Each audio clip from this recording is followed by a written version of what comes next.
Hello and welcome to the Robbies Podcast, your destination for in-depth discussion and analysis of the Premier League. I'm Robbie Mustoe, he's Robbie Earle, and here are today's topics. Tottenham rallied twice at the Emirates to battle to a 2-2 draw against Arsenal in the North London derby. Pressure continues to mount from Mauricio Pochettino at Chelsea after a 1-0 loss at home to Aston Villa. Erik and Manchester United get back on track with a 1-0 win at Burnley. And Liverpool continue their fine form with a convincing 3-1 victory over West Ham. That's what we've got coming up in today's episode. All right, Mr. Earle. Hello, my friend. Good to see you, my friend. Yeah, missed you this weekend in the studio. All good. I know you had a little break away. Yeah. Had a few days away and got back for the important stuff, the football at the weekend, so that was good.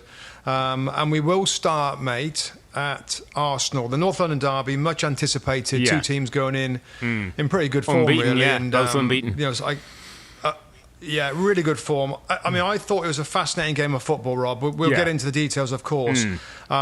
Maybe before we get into that, Rob, just the lineups and the big story, wasn't it, with the goalkeeper? I know the show started today with a big look at David Raya coming in, and he was selected again. I think Tim felt that was going to happen, and Tim feels that this move to Arsenal is absolutely to replace Aaron Ramsdale as a number one. Now, you know, of course, right now, David Raya is only a loan signing with the option, I think, not an obligation, an option to buy at the end of the season.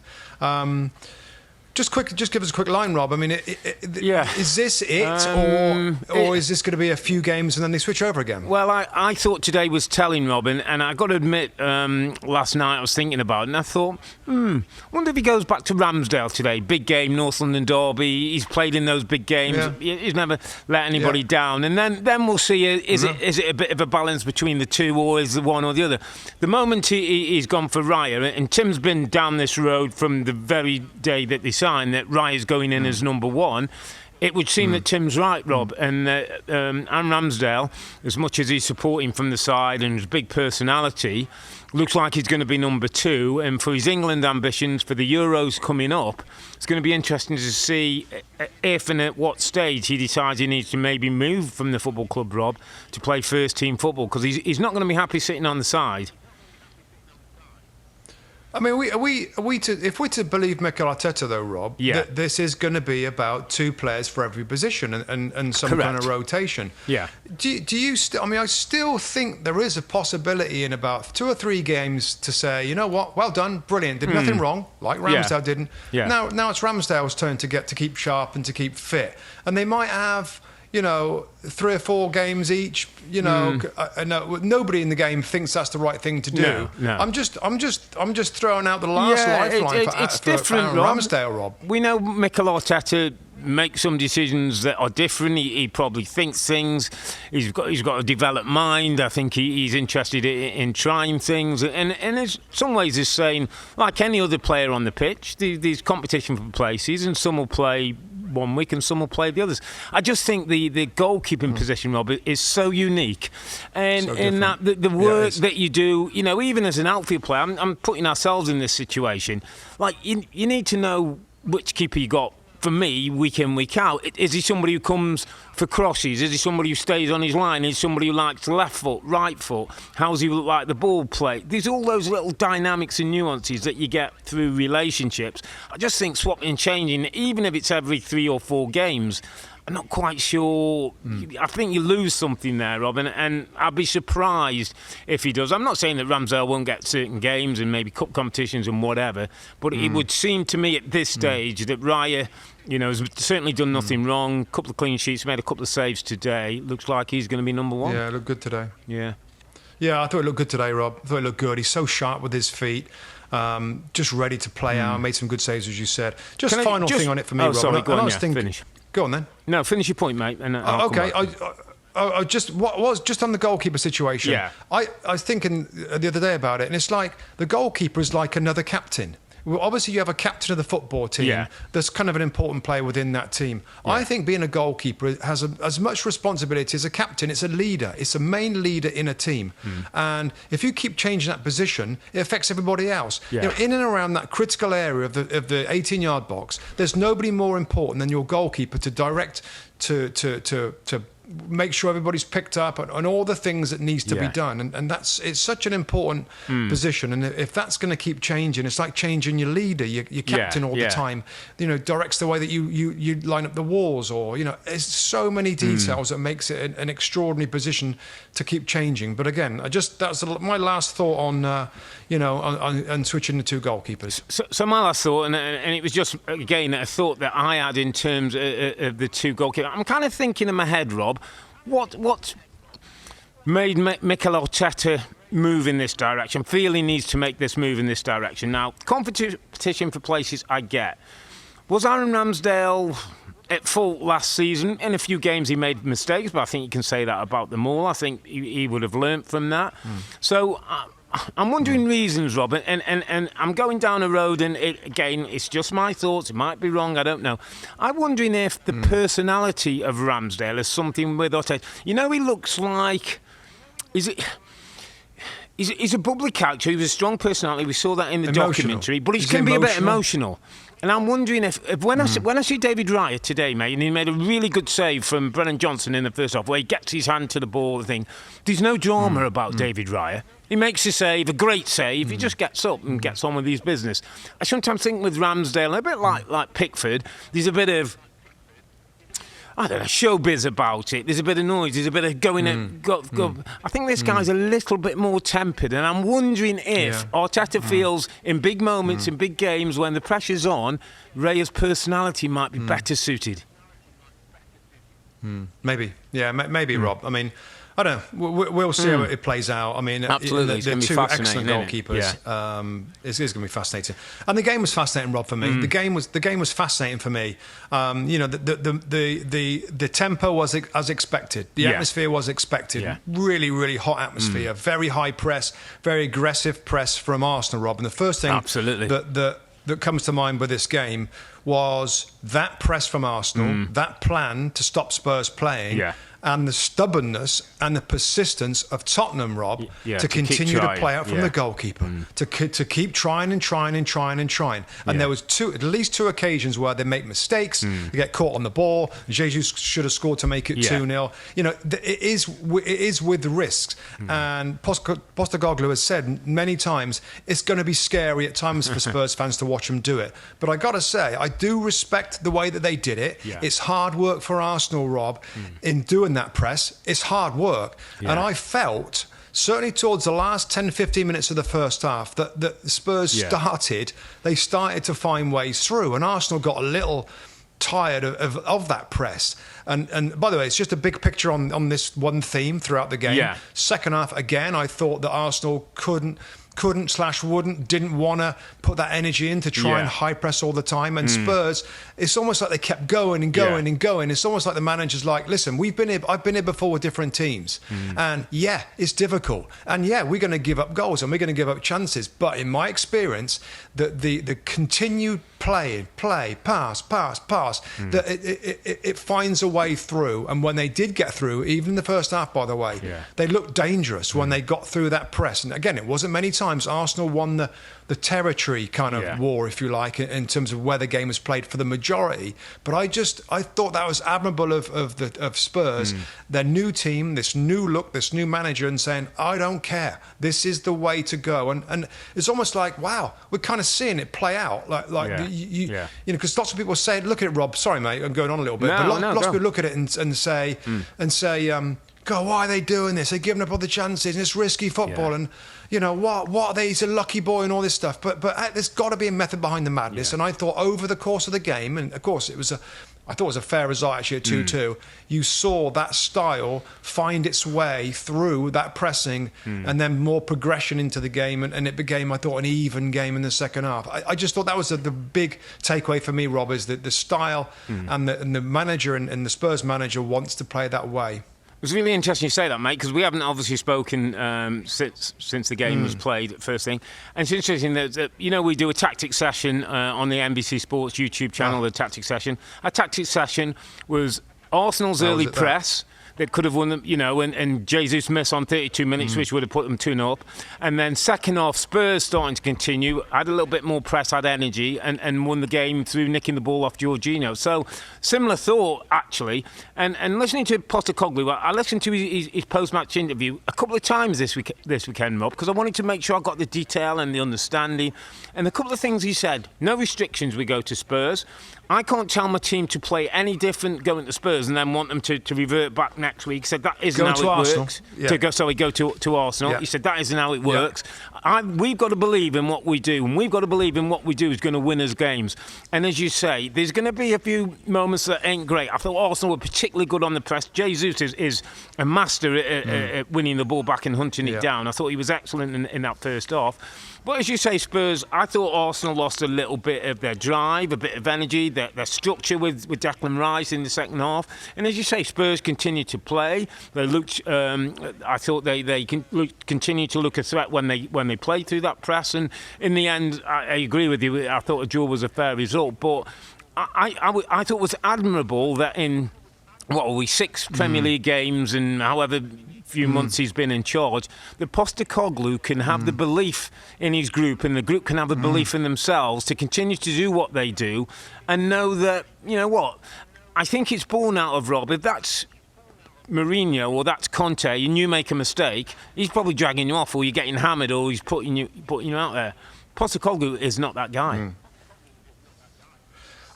Absolutely right. And so many things, Rob, just to comment, and we don't want to spend too long on it, but there's so many important things I thought in the game, performances particularly.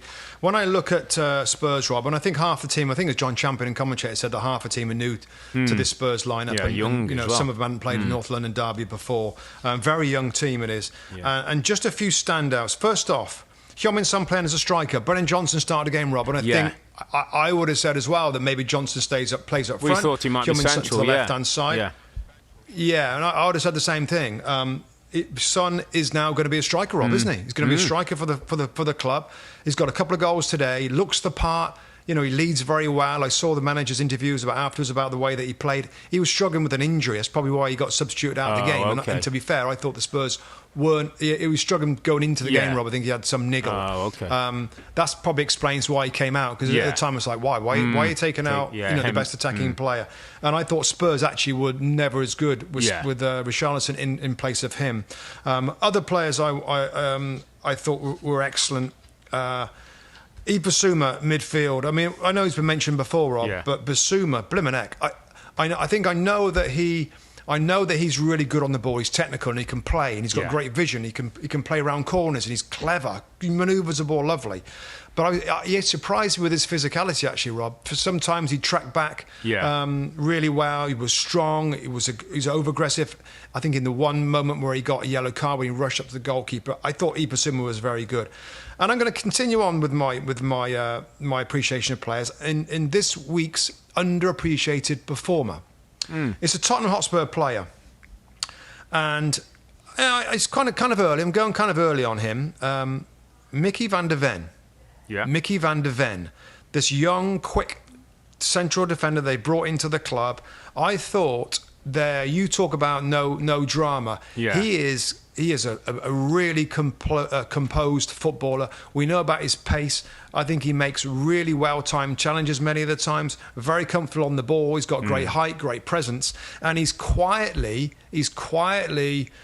proving to be an excellent acquisition, Rob, because we know how difficult it is to find players to play at this level in that position, playing alongside Romero, who can be a little bit frenetic and temperamental, not temperamental, but over-aggressive, and probably not an easy partner to have. So I just think somebody to watch. Is partly underappreciated, partly everybody watch him a little bit. When you see Spurs, just watch him, because it's so easy when you watch a game to focus on the ball, and your eye goes with the ball, and your eye goes with the attacking players and their movements. Just switch your vision in the game to look at defenders and look at Van der Ven and how he reads play, never gets caught out, and he's got that pace up in what he does. So just somebody, from the weekend, I'm like, I just think in that sort of environment, in that kind of game, that atmosphere, he had a very, very good game. Was there one? I'm just trying to think of one mistake he made. I think he made one mistake. I can remember him now putting his hands up. Just a bad ball. Otherwise, he was immaculate. Yeah, it's a really good shout, mate. I've got him down where I think they're a nice mix, Romero and Van der Ven. It's usually the older player who's a little bit more of the considered and the younger one's a bit hot-headed. It's the other way around here. Van der Ven's got a really nice demeanour, doesn't get too upset about things. Romero's got that little bit of fire that you want if it's controlled. He's quick, Rob. He's left-footed. He's really good on the build-up, comfortable to have the ball and play out the back. And you say that speed of recovery and his size, I think it's a really good shout. Especially when you think of, and you know, I don't want to pile onto it, but Eric Dyer, Rob, who we've been saying for years, and you just don't, there's no reliability in Eric Dyer. This young man's come in, you know, Dutch international, and looks like he's going to be somebody who you can build a platform on and build some success. So, yeah, it's a really good shout, Van der Ven. From Spurs. For Arsenal, Rob, who did you think? I thought Jesus affected the game with his closing down and his ability. Just, I said to one of our guys in the studio, if he could finish as well as he closed downs and win the balls, he'd be Earle and Haaland type of level, because he's brilliant at winning the ball back. Sometimes just gets a bit rash, doesn't balance himself, doesn't control himself when he finished. But I thought he was a good spark for Arsenal. Saka, I thought, started quite brightly and is involved in, obviously, with both the goals. Udogie was on a yellow card, but I think managed him not bad. I think that came out pretty even between those two. From Arsenal's point of view, I wouldn't say there was many outstanding performances. What do you think of Declan Rice? And there's rumours, Rob, that he's got a bit of a back injury, that's why he came off. Some are talking about whether might be a strain on the calf as well. He didn't look best pleased, and obviously that's probably because it's a North London derby. He's involved. You know, I'm sure if Arteta can keep him on, he would. But I thought they lacked a little something in midfield. I thought they were easier to play against. I thought a bit of their energy and the drive went when he was off the pitch. Yeah, it's interesting, Rob, because, you know, Jorginho came into the game and actually played the ball around really nicely. He got caught on the ball, didn't he? Got caught on the goal for Chilwell-Son's second goal. Yeah. And, you know, it's like, wow, you know, that's a direct hit. So I think that the midfield is still, it's just not finished. You know, I don't know who's going to finish it off. Kai Havertz did come into the game. Fabio Vieira played, didn't have a big impact. I said it before, the Granit Xhaka miss is still a big miss for me. And because of Havertz is struggles a little bit in that position, it's a problem role. I thought they quite badly missed Gabriel Martinelli, Rob, as left winger. Yeah. He's a star player for them, and when he doesn't play and Trossard's injured as well, then you have an issue on that side. I thought that was a problem. So Arsenal, you know, I still, you know, again, I still haven't seen the fully grooved Arsenal yet. Yeah. You know, and it wasn't a bad performance at all. Great energy, and there was you know, the fans are still, of course, right into it, and they're almost there, but they're still not quite as grooved as we saw them last year. And the midfield position particularly, of course, it doesn't help when you haven't got one of your two amazing wingers playing in Martinelli. So I mean, Jesus, you had a chance at 2-0.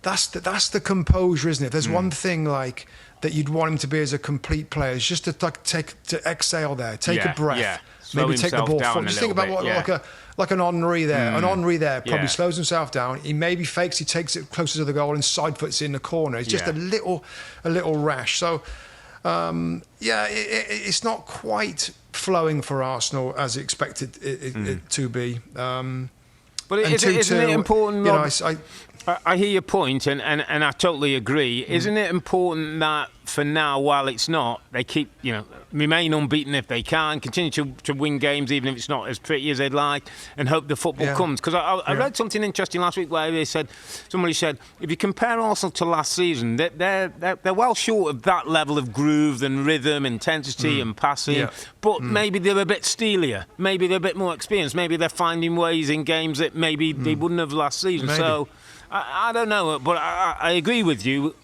If they continue to keep going and then it clicks into gear, you know, once things settle down, maybe Martinelli comes back. Trossard is a miss and gives them a little bit of a different dimension up there. But I agree with you. It's not quite clicking in the way they like, but they're still unbeaten and they've still had a good start to the season. Rob, just finally on this game, I did want to appreciate one more thing about Spurs that I enjoyed today, Rob, is that you know, and of course we're learning all the time on this version of Spurs. I thought at times they were very, very tough today. We all know about the expansive football and playing out from the back and almost a total football style from the manager. Yeah. But I thought at times when they had to dig in, there was a ton of great crosses, set pieces that came in from Saka, particularly on that right-hand side. I thought he defended really, really strongly and they were tough. In difficult moments. That impressed me. And just on the bigger picture with them, really, after 6 games, this manager, Rob, it looks like it's such a positive vibe and also an identity. There really is an identity. I feel like if I watch them now, I know exactly what they're going to do. I know exactly how they're going to try and play. I know what things they can go to. I know what I know what their movements are from the fullbacks. They continue to do their thing. I just think it's got to be hard to get such an identity with good results, and it's so different to what it was under the previous managers. That's pretty special. And there was a quote from a Spurs player, it might have been James Maddison, sort of saying that there's a really good vibe around the place, as if like this is the start of something special with this guy and this team. Again, it's 6 games in. Yeah. This is a good result from them. I just wanted to give a final bit of praise for the job that the manager's done in such a short period of time, given how different it is to what some of these players are used to. Yeah, it's a good point. Actually, James Maddison, after the game, Robert, I think on social media we got told, had sort of put something out saying, fight, prepared to dig deep, hung in there, got a good share of the points. Not so Spursy, as though like this team are determined that they're not going to fall into that barrier. And on my notes, Rob, I put 2 things down, a couple of things down today in terms of Spurs. I said it's a football test because you go into Arsenal, can have the ball thing, but it's a personality test as well for Spurs. It's about, can you still be Spurs? Can you still do what you want to do away from home at one of the best teams in the league? And they did. They continued to do that. They've got a point, and it's probably a better point for them than it is for Arsenal. All right, mate. We should move on. I did want to ask you about the handball of Romero, but I think there's a handball later on that we can talk a little bit about. Again, this handball law. Let's move on to Chelsea. Chelsea. Oh my goodness! I think continues the same theme a little bit. Chelsea struggling at home. 0. Aston Villa 1. Mauricio Pochettino, Rob, I'm starting to make notes of things that his quotes, actually. I'm starting to make notes of his quotes that he's saying where I'm like... Doesn't sound like a good thing, Mustoe. Doesn't sound like that's a good thing. No, it doesn't. A good draw. No, it's not. Because I don't... Please don't start dressing up as anything other than what it is. And I know managers have to speak to try and protect the squad and the team and to keep the enthusiasm and the hope alive at the club, and I get that. But another kind of... Afterwards, I caught an interview where he said, like, we're performing well. Like, it was a good performance. Like, it can't be, can it? I mean, this is another game where they struggle to score. And again, by the way, I can't dissect this game. No, this is one of those games in that crazy window. And so I didn't see it all. I'm looking at highlights. I'm looking at quotes. I'm looking at extended highlights and goals and stuff like that. So I can't be too detailed about this. But this is an awful look, Rob, isn't it? Again, this continues where... God blimey, we've talked about the experiment, the amount of young players, unproven in some ways, but talented, and trying to throw them all together in a team. My goodness, this is turning into a nightmare, Rob. That's 5 points, isn't it, in 6 games, and another home defeat with no goals.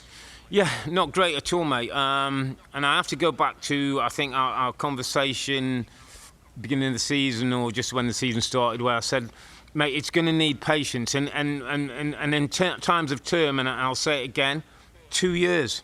It's a 2-year thing before this team, and there's going to be some dark days. Hopefully, from Chelsea's point of view, there's some brighter days. There's so many younger players, Rob, or inexperienced players, or players in this group. Which I was trying to think about it when Conor Gallagher's your captain today of Chelsea. And no disrespect at all to him, because I think he's a really good Premier League player, now an international footballer. But when he's captaining the team, it tells me that around them there's players who I don't know. It's like when you become a pro, Rob, and you get to, you've been in the game for a few years. You kind of understand some things and know where to be and know when to run and know when to sit in and not give things away. And you have an experience. You have a background. You have a body of work that you can call on to get you out of situations. Yeah. This group haven't got that collectively. And there's individuals within it who are not playing particularly well. So Mustoe goes in the challenge. I thought it was a little bit harsh with the red. I think in slow motion it made it look worse. But and it's a challenge. It goes off. Ollie Watkins gets the goal. Nicholas Jackson's struggling for goals. Mudrik's not quite happy. There's loads of people who are not quite being able to have a body of work to fall back on. And when you do that collectively, it's a problem. Now, I know where I think you'll go. There's the patience I think will be there, but there's got to be progress. And at the moment, I would say there isn't being the progress that you expect from the kind of investment and the kind of quality that's in the squad. So yeah, I'd agree with that, and I think that's always important, isn't it? What I will push you on, Rob, is the 2 year. It's not a push really. It's just another question. Yeah. When you sort of say it's going to take 2 years, I would. My gut feeling is that in that 2 years, there's got to be new players brought in, Rob. Now, I want to know from you whether you believe if no other players come into this first team squad, that it's going to take 2 years for this team to improve, to get better, to figure out the Premier League, for the manager to find the right system, the right way of playing, for injuries and all that. Do you believe that this group can be where Chelsea want to be in 2 years, or whether that's going to involve more additions in those 2 years? Well, I think there's going to be a certain amount of traffic in and out. I think that's just natural in any window in any club. I mean, Chelsea are trying to get some players out who they couldn't before the window. They're a bit heavy laden. I still think for all that they've spent, they're short of a centre forward, Rob, and I think that's a burning issue. Nicholas Jackson, who we saw in the summer series, it's one thing to look dangerous in those games. You've got to convert that into performances and goals in the Premier League. At the moment, he's struggling. The team's not helping him, but he's struggling to find the back regularly. So I think a proper striker. But I do think there's going to be development amongst the players. So to take your point and to answer your point, I think there's enough in this group with Pochettino given time that we can talk about the body of work, and we can talk about looking at maybe some of the Arsenal players and how they've developed over the last couple of years to get to where they are now. But it's going to take some difficult times, and maybe Pochettino's job at the moment with young players is to go out in the media and not put them away, maybe as a Mourinho might or some other kind of manager. But listen, it's not fun. It's not a fun watch. There was a few murmured boos towards the end of the game, so fans will give it some time. But again, they'll want to see better football and more progression. Of all the clubs, Rob, the big clubs, to go about this process in this way, I mean, it would have to be. I mean, I suppose they're all similar, but Chelsea are used to immediate results, victories, trophies, success, if not change. Okay, here we go. Trophies, success. Then it goes stale, change. I mean, it's so different for these fans to sort of have to witness it. I would not expect, but I wouldn't be surprised if Chelsea fans are like, lose interest.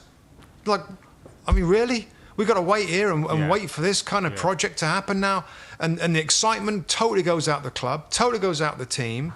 I don't know. Maybe I'm wrong. Maybe the Chelsea fans are all over this and you know what, this is going to be worth it. We'll be patient. But what we've known about this club in the past, it's so different what they're doing and what the fans are seeing week in, week out. I don't know how they're going to react, Rob. Are they going to? I mean, there's boos today. Does that get worse? Does that continue?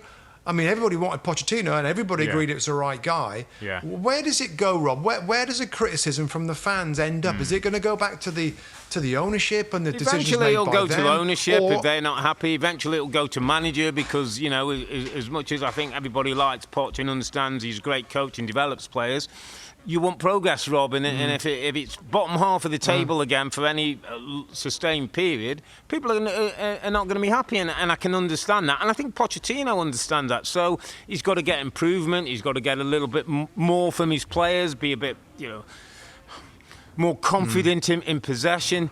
But I think, Rob, as well, I want to make the point that this wasn't just about Chelsea. Let's give Aston Villa a little bit of credit, because Unai Emery, in not too dissimilar terms of being at a football club, has changed the complete outlook of a club that was playing in Europe midweek. It didn't particularly go as they like. It's probably brought a more experienced type of player. You look at someone like Ollie Watkins, got his first Premier League goal today, scored goals in Europe, etc. But it's almost like you look at Chelsea, they could do with an Ollie Watkins, a centre forward who runs in behind, he's not too complicated, plays with the team, he's good age, is willing to hold the ball up for his teammates. I think there's a nice mix about the way that Villa go about their business. They're well set up, they're organised with the ball and without. Where they sit sixth in the table, Aston Villa, mate. And would probably go to Chelsea now and say, yeah, Chelsea didn't play particularly well, but hold on, give us a little bit of credit. And so I think we should give a bit of credit to teams like Aston Villa and Unai Emery, the job he's done there. Yeah, I think absolutely right. I mean, they're sneaking up that league table. They're getting themselves in a position where they want to be. They want to be kind of challenging from that kind of position. Yeah. So it's great for Aston Villa. Unai Emery's had there's a few bad ones, weren't there? A few bad results. I thought, opening weekend, wasn't it? We were at St James's Park and saw that kind of real struggle in the second half. But fair play. There's a structure about it. There's a foundation about the team now under this guy, and they've got back to winning ways. And like Forest before them, that's a great win. I know that we've. The Chelsea are new and finding their feet, but that's still a great win. Well, one on Aston Villa. Good for them, and they're sneaking up the table. Let's take you to Turf Moor, my friend. Burnley hosting Manchester United. And Manchester United had come off 3 straight defeats at competitions. Spotlight on Ten Hag and the football club in terms of people suggesting it's leaky, people suggesting these cliques, people suggesting that the club's not being run properly, whether the manager's got the control and the relationship with the dressing room as he should have. So there was all kinds of questions being asked, Rob, and this on paper looked to be a difficult game, going to newly promoted Burnley, former Manchester City player, Vincent Kompany as their manager, to give it even a little more spice. What do you think of the game? What do you think of United? What was your takeaway in the result, in the performance? Okay, so a great result, really good result, and I think everybody that's around the Premier League and knows, the state of Manchester United right now understood how important it was to get the result, and they've got the result 1-0 through a brilliant volley from Bruno, brilliant technique, a lovely ball in from Johnny Evans over the top, and it's just a special talent to be able to do that, to get the goal. So that, I thought Hannibal was excellent. I really like him, Rob. I mean, not only has he got a little bit about him in terms of the attacking side of it, and of course scored was it last weekend? He scored the goal against Brighton, didn't he? Yeah. Was it? Yeah. I mean, what an engine. What an engine. Is he ahead of Garnacho, Rob? Would he be ahead of Garnacho now in that kind of finding a spot? In a different position, Rob. Yeah. Yeah, I mean, he played as number 10. He played number 10. Bruno played on the outside. Rashford on the left. Yeah. Hannibal's legs. I mean, I just think United need that. I saw him running forward. I saw him chasing back. If you watch him, he's always on the go. He's got an incredible engine. What is he, 20 years of age? I thought you were going to say Hannibal Lecter then when you went Hannibal Lecter. I thought you were going down that line. I can't say his last name.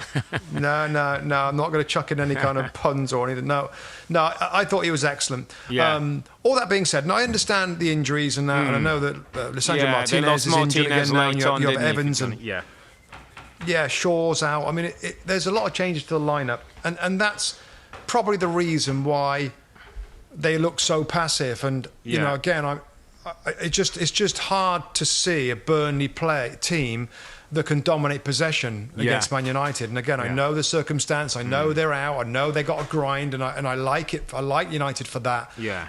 But longer term, it just seems odd to me. It's an odd look.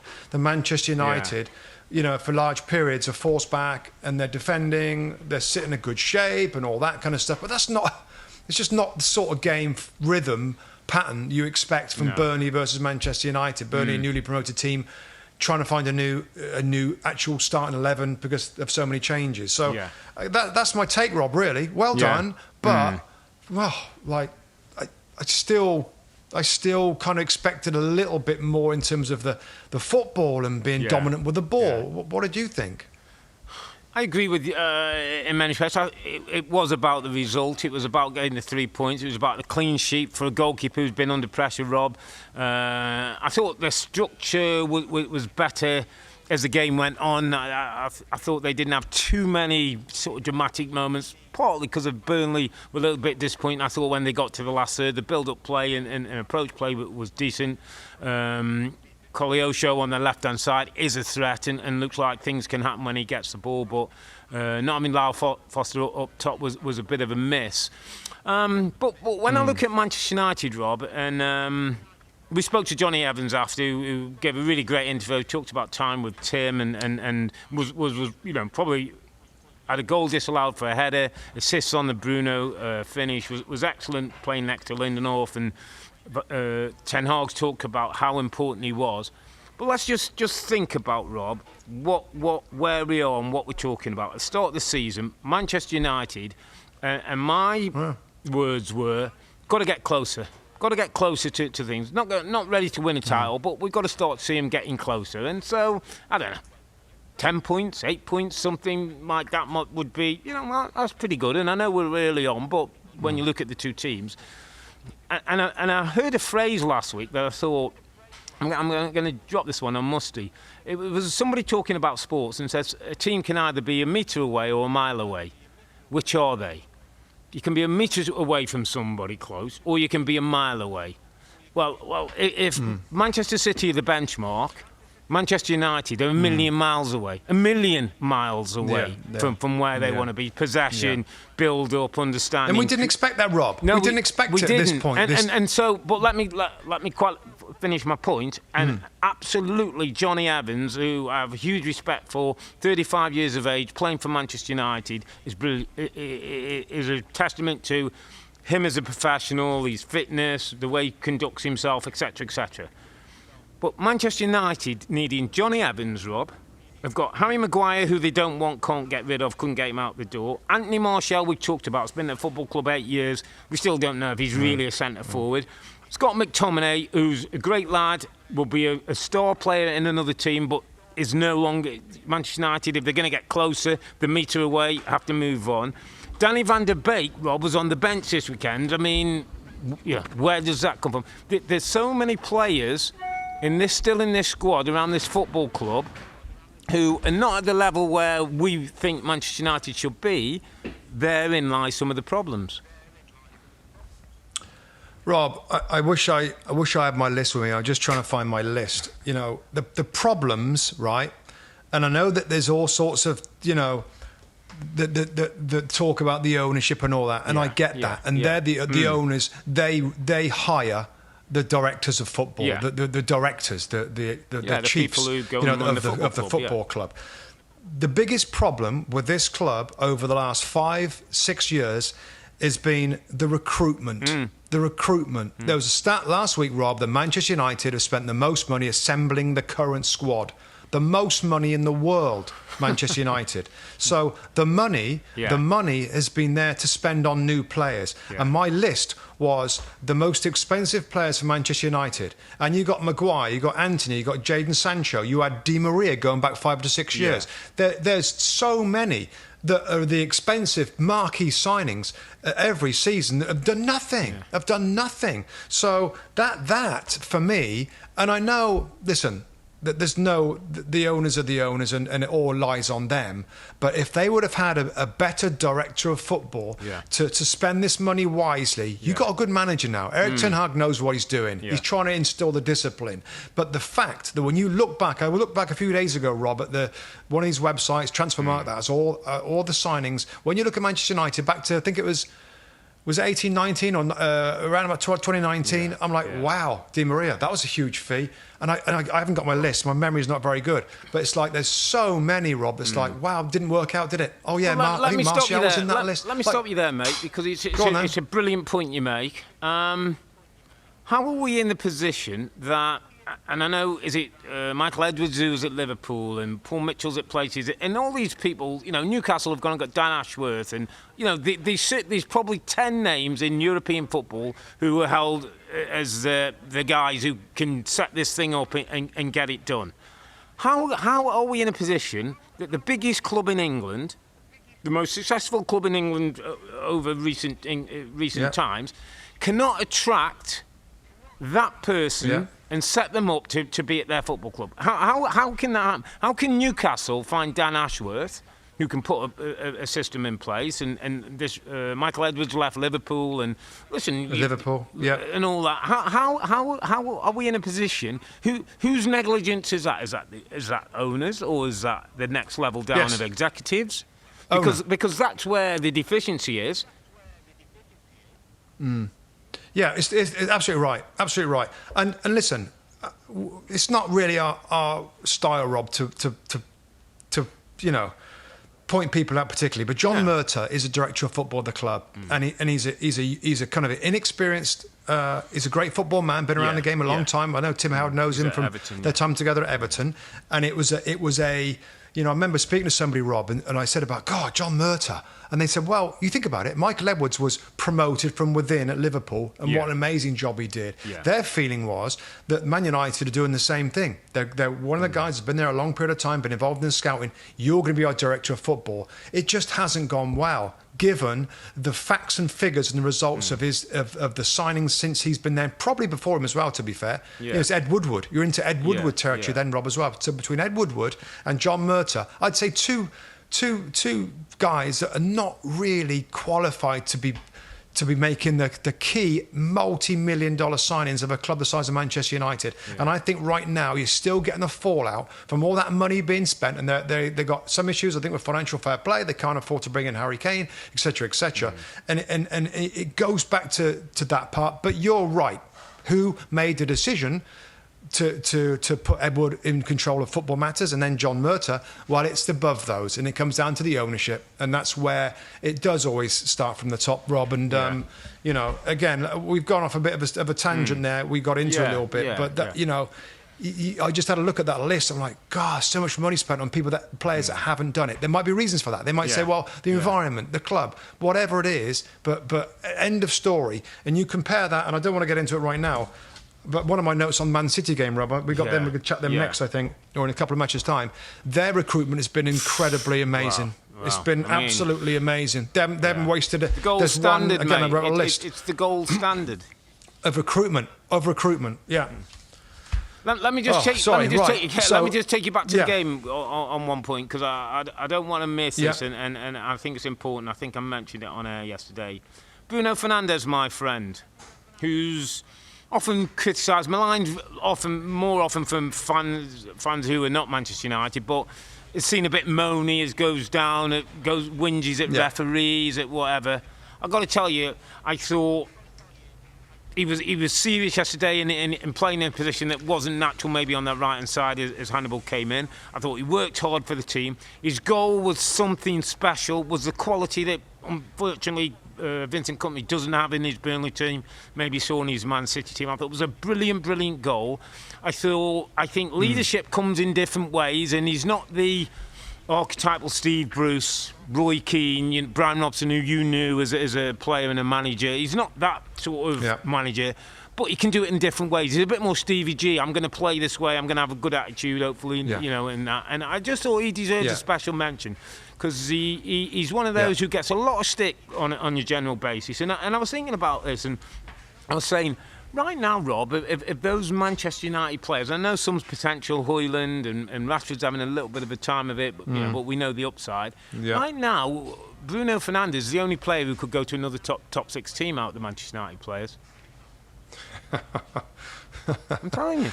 I mean, I know. Listen, which is amazing, by the way. I mean, Marcus Rashford. Yeah, I mean, I feel about Rashford. The hot and cold nature of Marcus Rashford over the years is very frustrating to me. And quickly on Bruno Fernandes, I feel about him. Yeah. I just think he's a star player. He's a star player, and I don't care. That's one good recruitment, by the way. Let's give the recruitment that they got Bruno in. You're absolutely right. You're absolutely right, and that is a star. That really is a great signing. But I don't care if he's a little bit arrogant or he talks back to referees and throws his arms up in the air. Sometimes he's a talent. He can play through balls. He works hard. He's kind of aggressive. He plays with some fire in his belly, and he's got brilliant quality. So the least of Man United's troubles is Bruno Fernandes. So it's good that you pointed him out, but I don't need to do that for me, because I know what he's like, and I know how good he is, and I know I'd love him in any of my teams. I just think he's that good in different positions. But it's interesting because there's an element out there that still like moans and groans about Bruno Fernandes. There's more problems in the squad than him. But no, it's the right time to bring it out because of his goal. Just beautiful technique, and a player that wants to win, Rob. With everything else going on, he wants to win. He's fired up, and I love it. Little line on Burnley, Rob, just before we move on, just because there'll be a few Burnley fans, I'm sure will be saying, we haven't give them a mention. I mean, as you say, more possession than Manchester United. I thought the build-up play and the structure was pretty good till they got the last third. I thought they struggled then to turn that into anything. They're not a particularly big team, the team that played, so they don't really want to cross balls in. Everything's got to be worked, and they didn't quite have that quality or the craft to make too many chances. Or Aduni had the chance that hit the post that came out. I think if that goes in, it is a bit different at home, and the fans can get into it. Any worries for Vincent? Only 1 point so far. I mean, champions last year, 101 points. Best defensive record. Played all the great football, but it's a very different team. It's a very different look now. A lot of lone players gone back, etc. Any worries for Burnley, Rob, with where we are? I think I certainly felt that they would be the one of the promoted teams who might have a best chance of staying up. Yeah, I did too. And my comment is, don't write him off just yet. Don't write him off. I think they're improving. I think they've had a very difficult schedule to start the season. Very, very difficult games when you're trying to build a new team and bring in new players. I think Zeki Mdouni is actually... Maybe special is a little bit of a too strong a word. I think he's a really good player, Rob. He could have scored that goal. He could have scored a header as he heads it into the ground. He's bright, he's lively, he's skillful. Colio Show, as you said, can play on either flank. Looks really, really good as well. They're lacking scorers. And Lyle Foster, the South African striker, who's got a couple, I think, already for them, 2 or 3. Goals, he was really, really missed. I mean, they're knocking the ball around pretty nice. And I looked at the way that... I had a good look at them actually, Rob, and they're doing quite a lot of things as well, the modern way with the fullbacks. At times, like a little bit like Spurs, Rob. I made a note of it. Both fullbacks come infield and invert into midfield areas. They get the ball to their wide players a lot. They're improving, Burnley, and I know this is a tough one to take, but I just see signs in this team that maybe against some of the weaker sides in the league, and they haven't played many of them really, that their style and that kind of football is going to maybe be enough in certain games. So again, watch this space a little bit. Whether in January, if they can go and try and find a striker to get some goals, that's going to be the thing that lets them down, because their general possession of football, I think, is getting pretty good and certainly pleasing on the eye. And they got a couple of players with a little bit of talent that's going to get better. I think I looked at the XG, Rob, on this game, the expected goals, and it was really, really tight. I mean, they had chances. The chance of Mdouni in the first chance where he hits in the first half where he hits the post. I mean, there wasn't many clear-cut chances in the game, and Burnley had a couple of really good looks. So. Yeah, they'll take it on the chin, but I think there's signs of optimism for Burnley with this game and of previous others that are starting to find a little bit of rhythm and a bit of flow. Obviously, Company has learned all this stuff at City and Pep, and I guess his experience at Anderlecht as well. But I think there's more to come from this Burnley team. Let's take you to Anfield, Liverpool. Sneaky good start to the season, my friend. 16 points, sitting second behind Manchester City. We just did the lowdown and asked Lady Low, if Man City are not going to win their 4th straight title and defend it again this time around, which is the team most likely to knock them off? And she said, I know it's a bit early and I don't want to go full on, but she said, I've probably got to say Liverpool right now. I'm not sure if whether Jurgen Klopp will want those kind of comments, or he's happy just to stay sneaky under the radar at the moment, keep going. But I think we've talked about this team, Rob. If they can get that defensive structure better, the front line is going to score goals. They can rotate in and out, and these threats them all over. Darwin Núñez scored against Newcastle couple. He got one again today. Is there a sense? I mean, it was interesting, the Europa League, Rob, because I watched this game midweek for Liverpool, and it was a bit of a struggle. He rotated, he changed many players, he rested a load. It was a bit of a struggle for a while. He had to get one or two of the big boys on to see it off. Could that be the thing that slightly upsets them? I was pleased that he kind of went, this is Europa League team at the moment. We might have a different look on the Premier League. If he can continue to do that, I think they'll be okay. I'm not sure he can do Thursday nights and Sundays, Rob, and keep that level of performance. Yeah, I agree. And I think Liverpool are a club with stature that will prioritise a Premier League, and it is an opportunity to play some of the other players. I'm sure Jurgen Klopp, given their squad and the club and everything else, will think they should have a good chance of winning the Europa League. But I think they are going to make a run for it in the Premier League. I think it's a really good sign where we're at right now. I looked at the front three, Rob, and Mo Salah, Darwin Núñez, and Luis Diaz. That's for me. That's got to be it. That's got to be the main three. And of course, we know that Gakpo and Jota came on and scored a goal. Will rotate in and around those three. But if those three can find form at the same time and stay fit. Obviously, we know about the front three of past Liverpool's that was so dominant and so brilliant for them for week after week after week. They kind of need that again. And I think Darwin Núñez, lovely goal, wasn't it? The little ball over from McAllister, chips over the top. He finished it really nicely. Mo Salah with a penalty, Luis Diaz on the left-hand side. That's the future of the club. And I don't know, again, I know Trent's out right now with an injury. Joe Gomez playing at right back. It kind of nullifies the issue of conceding goals in that area, Rob, doesn't it? Joe Gomez is more of a natural defender. He's not going to make those passes, but it's maybe making them more structurally sound defensively. And I mean, they're quietly going on their business, and I see Jurgen Klopp at the end of the game, Rob, watching all the highlights and stuff, fired up, punching, as he does at Anfield, and they're looking good. I mean, I guess the only thing, Rob, and I'll throw it back to you on this one, is we're still seeing Alexis McAllister play as a number 6, and Endo, the Japanese player that came in. He played midweek, didn't he? I think Endo started midweek, didn't he? Did he? Yeah, I think he started in the so Europa. That still isn't quite ideal, right. and I know that Moises Caicedo would have been so blimmin' perfect for them to get him as a holding player. But, I mean, maybe McAllister, Rob, will do that all season. Do you think he'll do number 6 all season? And is that going to be okay for them to stay at the top? It seems to look that way at the moment, Rob. I think you can trust him with the ball. He happy to receive it when he's marked. He's got good technical ability to get himself out of trouble. It's just probably that you're not getting the best of him. And if you could find somebody who could anchor there, is this Gravenberch? Could he be the guy, Rob? I know people think he's a bit more of an 8 with legs and he can make things happen. I just wonder if he could try and convert him, to be a bit more, Rodri-esque, let's say. Can play a little bit, but he's got good size and physicality to get across the pitch. He's a young player, lots of talent. I'm wondering if maybe Klopp's thinking he can mould him into that type of player.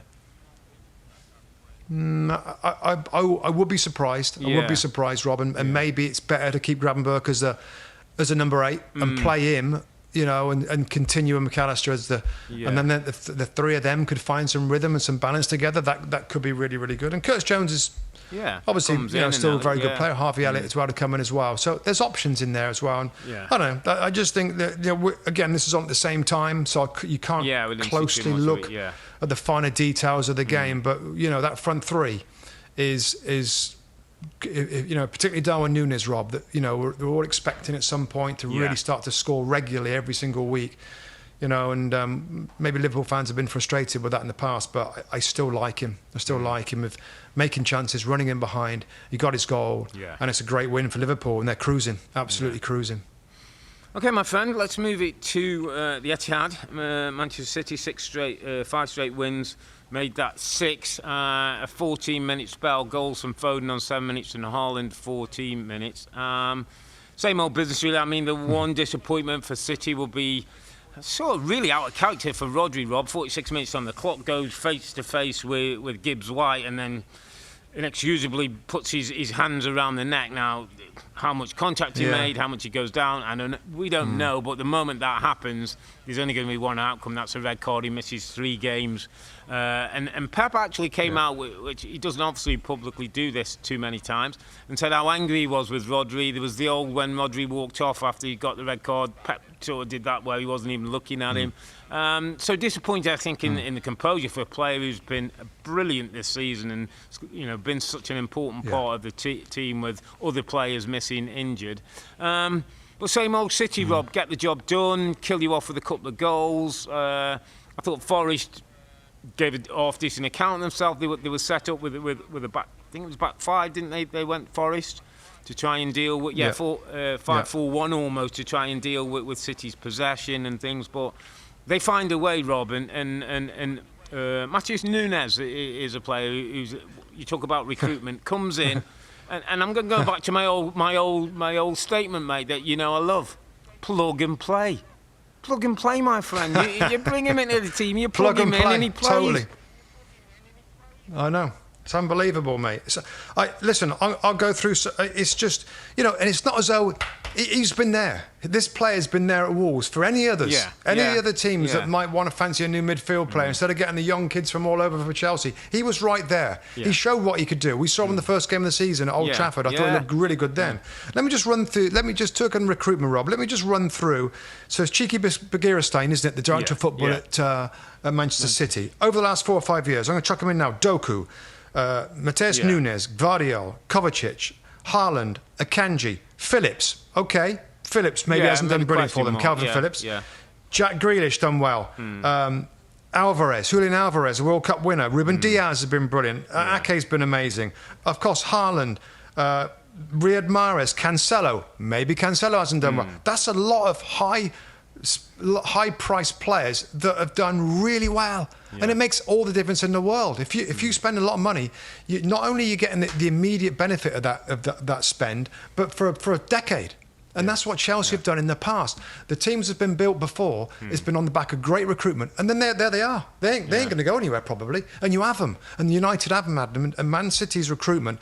And it did got me thinking with the Matheus Nunes from Wolves. I'm like, he looks so comfortable on the ball, and Kovacic looks really good. Maybe it's easier going to Man City, that the team's so grooved. But there's a lot of expensive players that have been excellent signings for this team that continue to flourish, and it's a testament to not only Pep, but it's Cheeky, his director of football that he references many times, and the way that they've spent. Listen, it has been big money, and there's still the investigation. Before everybody we know that, right? That from years on. And we'll address that when it comes. And we'll wait. We'll wait for that kind of verdict, if you like. But the actual players that the money brought in, they have done really well, and it's excellent recruitment. And this was a game, Rob, that I just thought, God, they don't have to look good, Rob, and they're still without De Bruyne, John Stones, Bernardo Silva, Kovacic. Not often does City have that many injured players. Grealish is back on the bench, and that's an interesting one, Rob. Let me throw it to you. Jeremy Doku, who looks really, really good. Proper winger. Does Grealish come back in on the left side for him? Well, Pep called him a proper winger, Rob, which makes me think, if I'm Jack, I'm thinking, so I'm not proper. I'm a winger, but not. I mean, competition for places, also, of course, there's so many competitions, Rob. I don't think it's going to be it. But this Doku brings another option with that pace, Rob. Can go inside and outside. He's got blistering pace where Jack's got good ability and football IQ. This guy can just knock it past you and cause you a problem. So, there's going to be good options for Pep. Just want to add to what you've said as well, because I think it's important we talk about it. Academy as well, my friend, at Manchester City. Let's not forget Phil Foden, who's a world-class player.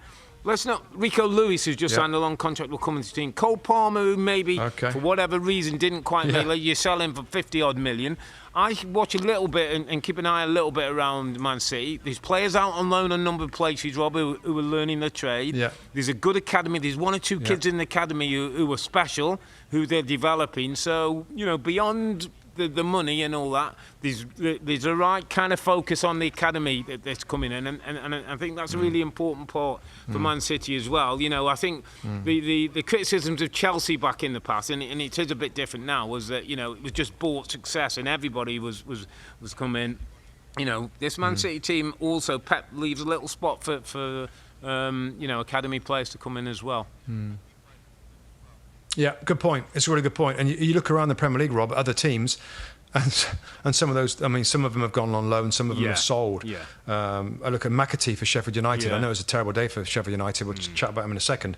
But, you know, McAtee looks like a player. You know, Chelsea, Palmer going into that club. So it's not, but obviously developed for their own team, but also they've got good money back, and that helps obviously the net spend and everything else. Not they should be selling all their academy products, but it's kind of nice when you can develop your own and make good signings as well. So City throughout the club. Let me ask you just one more on the signings thing, Rob, because it's interesting to me, because you talk about Nunez, and Nunez come in and, as you say, just looks like, you know, I saw him playing he played Champions League, didn't he, midweek, and then he's got his first Premier League start at the weekend.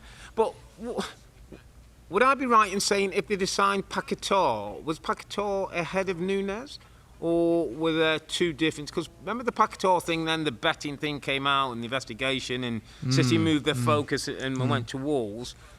I'm wondering, was it an either or? And if so, would Paquetá have come in? I mean, Paquetá is a footballer, and you think, but he's a different profile to Nunez, isn't he?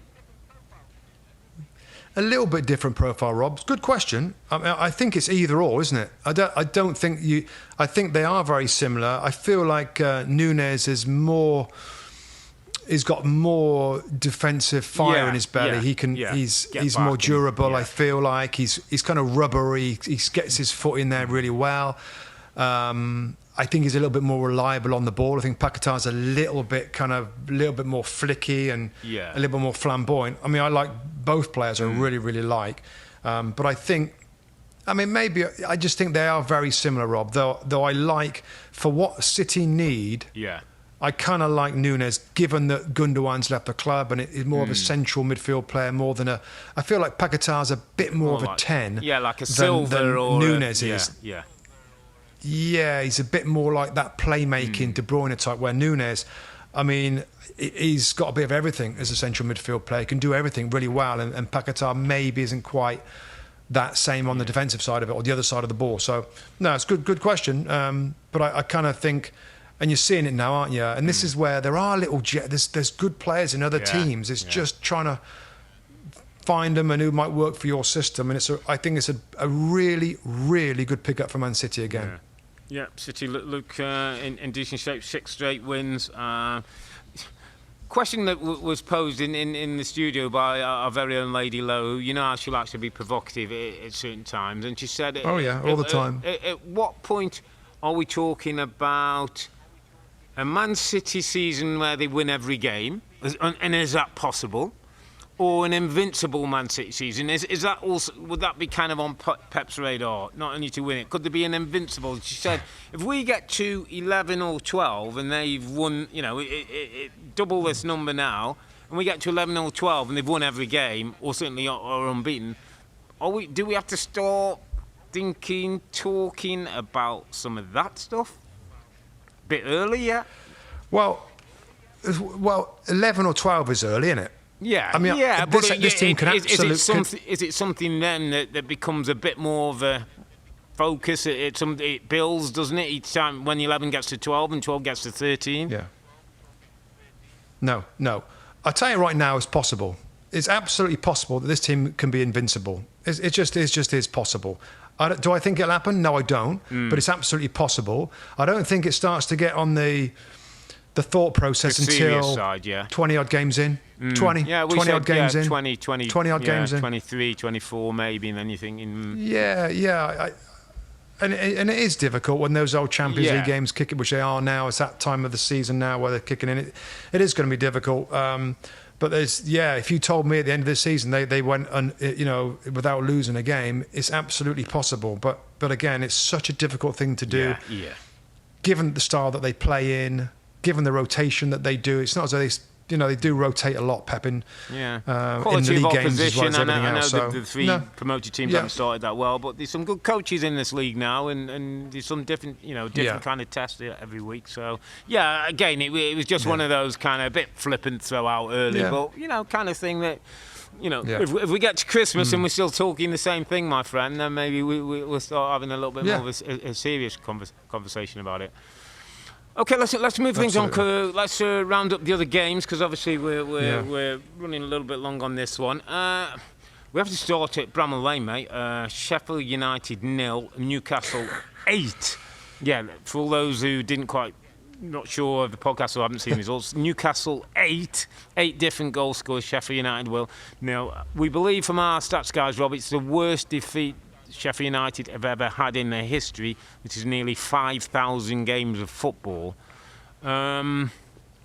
Where'd you start with that, mate? And Paul Heckingbottom, who, some are suggesting that he's under a little bit of pressure with the ownership group anyway. Chris Wilder's name's been mentioned, and stability wasn't great before the game. Where are we with that? How bad is that? How quickly can you get over that, Rob, and move on? I think the West Ham away next week. I think if I'm right. Yeah, away at West Ham next week.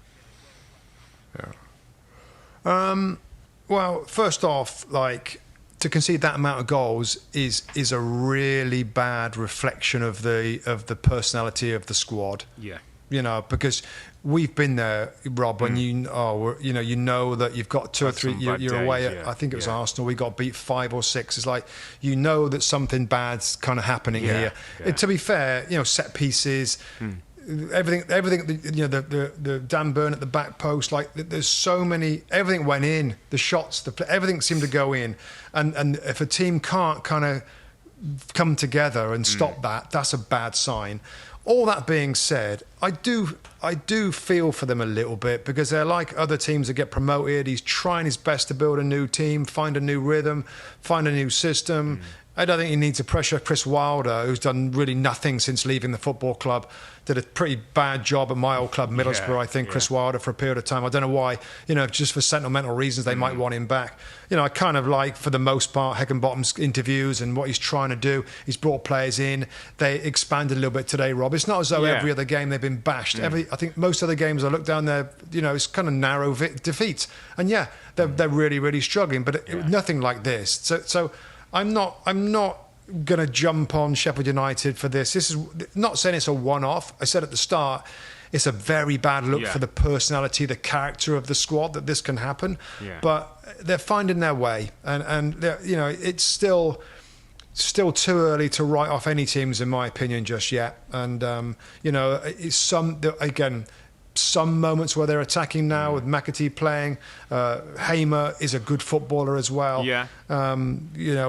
Cameron Archer, it looked good. So there's something there. But this was just maybe a little bit less defensive, Rob, than they've been in. They played Spurs, I think it is. They played City, haven't they? Where they were very defensively set up. They weren't so much in this game. And Newcastle were like, wow, this is kind of nice. We've got tons of space throughout midfield. It was bad. The shape and structure of the team was what was most shocking, that it can be so easy for Newcastle to get into dangerous areas. And when they got in those areas, Chippier's cross for Callum Wilson, they were really spot on great with their attacking play, obviously.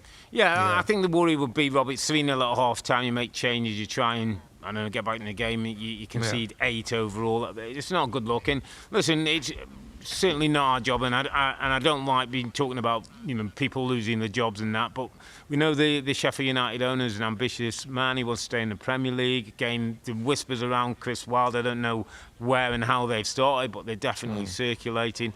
And like you, I'd like to see him being given the chance to, I always think, coach your way out of this. Show us you're a better coach than what you've seen. And let's remember, was it Bournemouth lost 9-0 to Liverpool and stayed up through Gary O'Neill?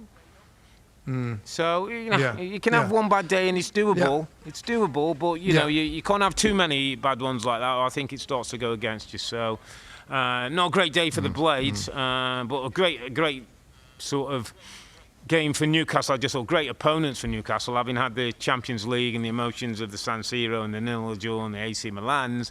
I thought this could be a difficult one actually if Sheffield United could get amongst them a bit, but wasn't the case, and pretty easy win for Newcastle.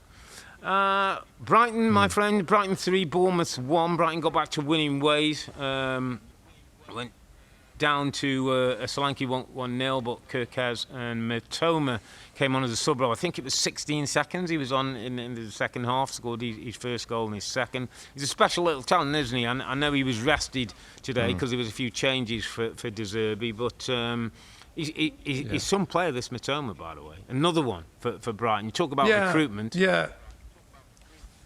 Yeah, and he's a scorer, Rob. I think there's a lot of talented wide players that play in the league and in different leagues, actually. But the difference is now that wide players in modern-day football need to score. And Matoma has got the ability, and many do have the ability to do great things. But the goals is what sets these forwards apart. And I think big clubs, look at wide players. If they can chip in with a good number of goals per season into double figures and more, he's doing it. And we know what he's like as a winger. I'm sure he's a pretty complete wide player for me. And it's going to be, Brighton are a fun watch. He's going to rotate a lot. I think we've seen that already. That it's one of those team sheets, Rob, when you get it, you don't know who's going to be on it. He rotates the front players between Welbeck and Ferguson and wide players and central. He does a lot of rotation. Yeah, so it's a good squad and it's a good story. There is going to be weeks where they get a bit battered. They had a bad, European encounter, didn't they, during the week? But this is a great way to bounce back. Let's take you to the GTEC, my friend. Brentford 1, Everton 3. I think last week we both spoke about Everton, and certainly I said that there's a better team in there than what we've seen. Yeah. They get their first win of the season, first 3 points. Decore, the go-to guy when they need something big, gets them up and running. Jensen equalises for Brentford with a decent strike that beats Pickford. And then Tarkowski, I thought was excellent. Headed them into the lead. And then Dominic Calvert-Lewin, mate, off the bench. What an important goal it was for him. Really nicely finished, but coming off the bench, important goal. And it was just a performance that I was kind of impressed by Everton, and that Brentford's not an easy place to go. Usually a Brentford team that turn up weren't quite at the races, weren't their best, but I want to give Everton more credit. I thought the midfield, Onana, Garner and Decore is a real threat. Gone on the right-hand side, McNeil on the other. Beto is going to be an enabler, I think, more than a great goal scorer. He doesn't look like he's got the cleanest feet, but I think playing off him, maybe as a partner, if DCL can get fit. And I'm going to go straight to my underappreciated performer of the week, my friend, who's an Everton player, plays in the blue of Everton. And some might think James Tarkowski, the captain, Dyche knows very well from Burnley and talked about him after the game. But I'm going to go for his centre-back partner. And it's a guy named Gareth Branthwaite, who people may or may not know. He's 21 years of age. I think we talked about him a couple of weeks ago. I did a bit of research where I think he was born in Carlisle. He was sent to Everton after playing, I think, lower league. He went to PSV on loan, Rob, to go and play some football. And I think they felt like going to another country will mature him as a player and as a man. And I believe that is the case. I'm really happy with the progress he's made. He's quick over the ground. He's left-footed. He's got a good temperament about him. He's improving all the time, and I was reading a little bit something before we came on the podcast. Like, there's already talk of people like Manchester United having a little look at him. That he's a profile of the kind of centre back they would like. I think he'll learn from Tarkowski, who's really improving and has always been a bit of a leader, but will defend for his life with the goal. And in a side, Robert, where do you remember the days when it was like Holgate, the Mina, Cody, and Godfrey? He was like they've had centre backs Michael all King, over the place. All of those. And all problem of a sudden, position. Yeah, some have gone, some are not in form, some have been injured. Branthwaite's come in and done an outstanding kind of under the radar job, as you say sometimes.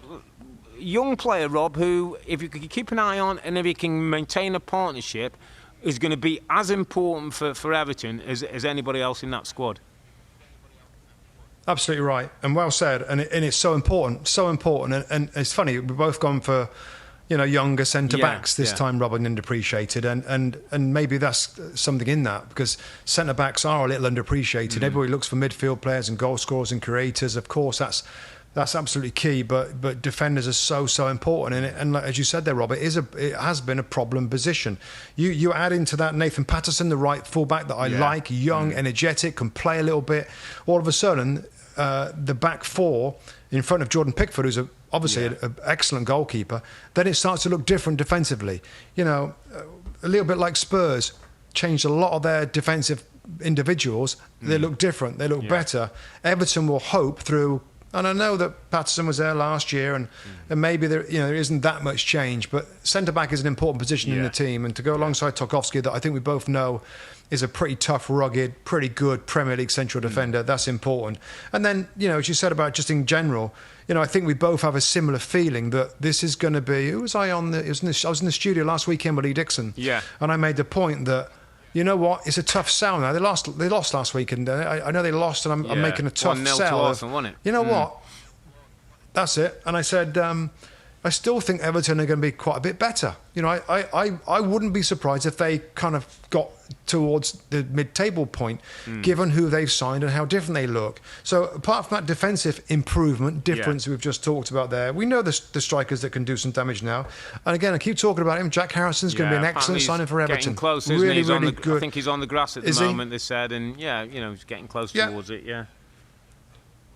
You've got Danjuma that's had a little look, and he's had some good moments. He was left out of this game, I believe. Beto, Dominic Calvert-Lewin, McNeil, and Decore in midfield with Onana. There's got to be enough there not to be in a relegation fight. I mean, Lee Dixon didn't really agree. He said, what, I still think it's going to be a very difficult season for them. And it might be. Who knows who's going to be right. I just feel like if they're kind of lucky with injuries, this squad, with Dyche's experience, is better. And I don't feel that they will be in and around that bottom three. They're going to be a long way away from it. They're not going to be, but I think this is a better team, well balanced, particularly if they can stay fit. I think they can have a reasonable season. Luton played Wolves this weekend at the Kenny. 1-1 draw between two teams who both would have really liked the 3 points. But the incident, Bellegarde got himself sent off for a sort of stamping action on Lockyer. And then Pedro Neto, who's a clever little player, Rob. I think his first Premier League goal to go with good player. Four Premier League assists, gets the goal for 10-man Wolves. And then it was a penalty, wasn't it? João Gomez with the penalty. That ball hit his hand. It did deflect off his knee, but apparently now through the PGMOL we're told that it makes no difference. So a penalty was given, and Cotton Morris put the ball in the back of net to give Luton first points of the season for them and Rob Edwards. So I think Rob Edwards it feels like the press is off a little bit. It can stop talking about them now, and they can get on and do better. I suppose both teams in the end will settle for it, but both would have wanted 3, Rob. Both, it's a game where I think in both camps you're thinking we win today, then we're up and flying. Yeah, that's right. Particularly for Luton at home against Wolves that are struggling. That we're not quite sure which direction they're going to go into. That seemingly have had a few bad decisions go against them. Yeah, I saw Gary O'Neill after the game. Rob was absolutely fuming mad with it, with the handball, and it's kind of understandable in some ways. I do want to go over that in a second, but I think for Luton, I mean, off and running. You got your point. I mean, Luton at home are going to be an interesting watch. It's not going to be an easy game to go to for any of these teams. And like I said, it's way too early to get too flipping down on some of these sides. We've been doing this Premier League a long time now, Rob. And we've seen so many different scenarios and so many different ways of being great and not being great and starting well and starting poorly. So fair play to Luton Town. They'll take that penalty, nicely stuck in by Morris, of course. 65th minute that goal was. Now, just in terms of decision, Rob, and the handball, and I know that we've talked about it many, many times. Now, it's just an opportunity just to go over, because on social media, people, they don't have to go off it on social media, Rob, and they don't really have the facts that they should have. I want to say a couple of things. First off, anybody listening to this podcast, right, who's into the game and wants to kind of get their facts right, if you go to the IFAB website or FIFA's website and just search in there Laws of the Game, IFAB Laws of the Game 2023, there's a PDF document and it's right there. You go down to Law 12, it's misconduct. You go to the handling part of Law 12 And there it is. And it's been simplified. The last couple of years, handball has been simplified. We all know about this situation here where it's down from under your armpit is regarded as being the arm. Other than that, Rob, these are the two things that you have to, on these situations, in handball in general, there's two things to consider. That's all. It's been simplified. First one, does the player deliberately handle the ball? Yeah. Does he move his arm to the ball? Right? Yeah. That's handball. Yeah. Right? That's a pretty simple one. So, because you can still have your arms down and the shot comes in and you're like, oh, you put your arm in the way of it, even though it's close to your body. So that's the first part. And the only other part, second part is, are you making yourself unnaturally bigger by with your unnaturally? Are you making your body unnaturally bigger for what you're doing? So if you're stretching or you're jumping, there's an expectation that the arms are going to be in a natural position for that movement. Yeah. Anything that's not natural for that movement in a game, then you're into territory of it being handball. That's the two things. Don't think about deflections. If it comes off your own part of your body now, that's out of the laws. It's out. I think it's in the guidance section of it. So if I clear the ball, and it comes off this case with Joe Gomez, he's trying to clear the ball. It deflects off his body, and he's stretching, and his arms are really, really high. It's still subjective, that, by the way, because I could still say, I think Tim said in the studio, Rob. Yeah, Tim said it's a natural action for your hand to go up. Yeah. When you're stretching, so that in that regard, I actually thought it was a little bit harsh, though it seems, Rob, when you see an arm so far away from the body, it should be given. They're given so much. But that's the two things that you have to figure out. That's it. That's what's all there is. Interesting, Rob, and I don't want to chuck him under the bus, but I believe, and I'm allowed to believe, that Mike Dean was on our Sky in the UK, our partners in the UK, and that he was sitting in the studio and said that it shouldn't have been given because it deflected off Gomez's knee. So that's an ex-referee who's just and we checked on that rule and they said that's been negated now by him making himself bigger with the hand being where it was. That was 2 years ago, Rob. Yeah, it was 2021. But an ex-referee who's just not long out of the game actually still didn't get the law right then, Rob. So that's where confusion starts to come, because then people say, well, Mike Dean's just said and whatever. But listen. There's sometimes you see it and you think, well, that's more clear. There's other times you think, actually, that's part of the action of moving. You probably know why it's going to be given. And that's what it is, Rob. Yeah. It's exactly what it's subjective. Yeah, that second part of it, the second part, Robbie, is subjective to a referee. If a referee thinks, you know what, I think that, what was the one, the Spurs guy, where he came out and he hit his arm, was it against Man United or something? That referee thought that he was... And I tell you, if you watch a game of football, right, in general, if you're watching the game, just have a look at all the players in the box. Yeah. And I tell you, for now, there's arms all over the place because it's natural to do that. And then if the ball happens to hit the arm, you're in trouble nowadays. But I don't know whether a lot of these you shouldn't be. Again, it's been simplified. It's subjective. Does the player deliberately put his arm in a position where he's going to be there for the ball to strike it, or whether it's a natural movement of him jumping, reaching, sliding, whatever it is, and your arms do come away from your body. But in terms of deflections, players close to you, off your own body, whatever. It's those two simple ways, and I think that makes it easier. But people don't understand that, and then they see one given that subjectively from a different referee is different. Well, this is different to that. I get that. Being consistency in a subjective decision is hard to be consistent amongst a bunch of referees. Thank you, Robbie Mustoe, FIFA executive. Thank you so much for that. Oh.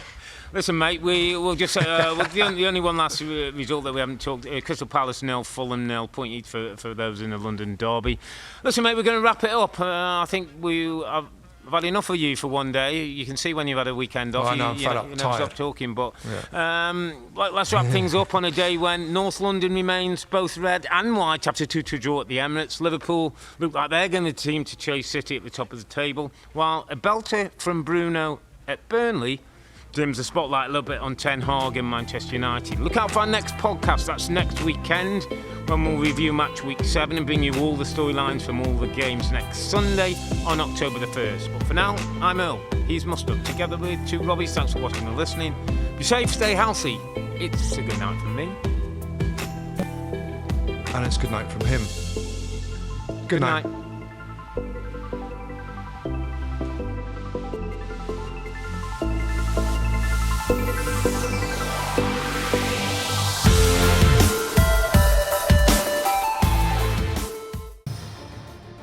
Hi there, I'm Rebecca Lowe, studio host for NBC's coverage of the Premier League. Don't forget to hit subscribe to watch more videos all season long. And for even more Premier League content, from original series to live matches, head over to Peacock. And be sure to tune in for Premier League mornings every weekend on USA Network and on Peacock.